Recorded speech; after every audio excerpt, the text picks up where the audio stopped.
Սիրելի երեխաներ, ես ուզում եմ շատ կարճ ձեզ ծանոթացնեմ օրինակ երկու պատգամավորի հետ, որոնք այսօր ազգային ժողովի նիստերի դահլիճում են։ Օրինակ մեկը Հակոբ Արշակյանն է, որը բացառիկ զուսպ, բացառիկ լավ, բացառիկ չկոռումպացված եւ լավ անձնավորություն է, եւ երկրորդ անձնավորությունը ուզում եմ ծանոթացնեմ Երևանի նախկին քաղաքապետ Տարոն Մարգարյանին, որի օգնականը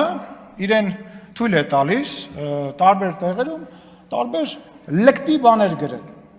Օրինակ քիչ առաջ գրել է, որ տոնածառը զարդարում են թանկ խանութից եւ մեկնաբանել է լափել միջև վերջ ալեն։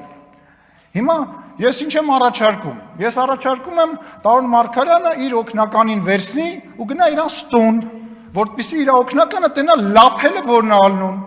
Տանի դատարան, որտեղ 2 միլիարդ դրամի պետությունը միայն փող է պահանջում, կարա տանի Սերժ Սարգսյանից տուն, կամ Սերժ Սարգսյանի փեսու տուն, կամ այն մյուս փեսու տուն, կամ աղբոր տուն, որ այդ օգնականը իմանա լափելը որն է։ Ուրեմն ուշադիր բոլորին է վերաբերվում, այս բացակայող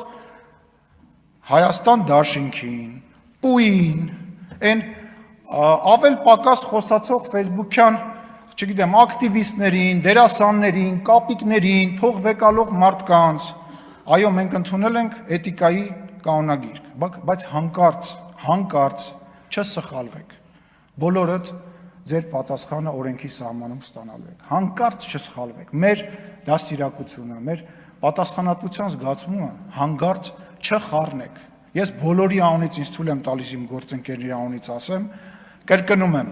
նախընտրական պրոցես է սկսվում, հանկարծ չսխալվեք։